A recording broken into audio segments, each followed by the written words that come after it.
This brand is made in Mexico by remanufacturing, and the units are sold through dealers in the USA and Canada. All of the models feature louvered panel construction to protect the condenser coil from mechanical damage, as well as powder-coated paint and rust-resistant screws to keep the units looking nice for years to come. They have durable scroll compressors and microchannel coils for a more compact unit.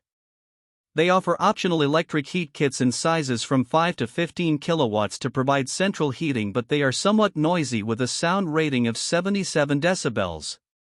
The RHPBZR 13.4 SEER models are for slab mounting with horizontal air discharge, while the RQPL models can be installed on a roof, down discharge, or on a slab.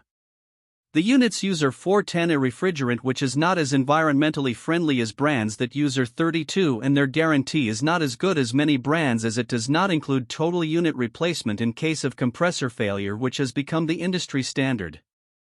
The brand does not offer models that qualify for the HvacRepairGuy Premium and Ultimate categories. This brand receives an overall 1-star don't buy rating from HvacRepairGuy. Please share your experiences with this brand in the comments section of the HvacRepairGuy YouTube channel.